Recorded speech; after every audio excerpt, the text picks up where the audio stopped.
बिस्मिल्लाहिर्रहमानिर्रहीम। अस्सलाम वालेकुम। शाहीन टीवी में आप तमाम नाजरीन को खुश आमदीद। वज़ीर-ए-आज़म इमरान खान 3 रोज़ा दौरे पर सऊदी अरब पहुंच चुके हैं।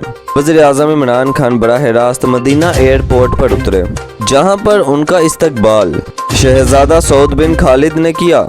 वज़ीर-ए-आज़म इमरान खान ने नबी करीम सल्लल्लाहु अलैहि वसल्लम की अक़ीदत व मोहब्बत में मदीना मुनव्वरा में बगैर जूतों के वो दाखिल हुए।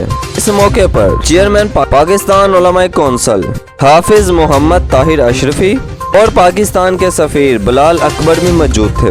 तस्वीर में और वीडियोस में भी वाज़ेह तौर पर देखा जा सकता है कि वज़ीर-ए-आज़म इमरान खान का जो इस्तकबाल कर रहा है उसने तो जूते पहने हुए हैं, लेकिन वज़ीर-ए-आज़म इमरान खान बगैर जूतों के मदीना मुनव्वरा शहर में उतरे। मस्जिद नबवी में हाजिरी के बाद वज़ीर-ए-आज़म इमरान खान वफ्द के हमरा जद्दा पहुंच गए, जहां एयरपोर्ट पर नायब गवर्नर बदर बिन सलमान ने वज़ीर-ए-आज़म इमरान खान का इस्तकबाल किया। सूरत हाल में वज़ीर-ए-आज़म इमरान खान की ये तस्वीर जो सोशल मीडिया पे तेज़ी से वायरल हो रही हैं, जो शाहीन टीवी अपने नाज़रीन को भी दिखा रहा है।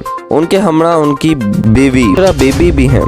ताहम नाज़रीन मोहतरम, आज की ये तमाम तफसीलात शाहीन टीवी ने आपके साथ शेयर की हैं। अगर आपको हमारी ये वीडियो पसंद आई हो तो उसे लाइक कीजिएगा, शाहीन टीवी को सब्सक्राइब कीजिएगा और बेल आइकन के बटन को दबा दीजिएगा, ताकि यहाँ आने वाली हमारी तमाम नई वीडियोस आपको यूं ही मिलती रहें, यूं ही आपको और हमारा साथ बना रहे। शुक्रिया।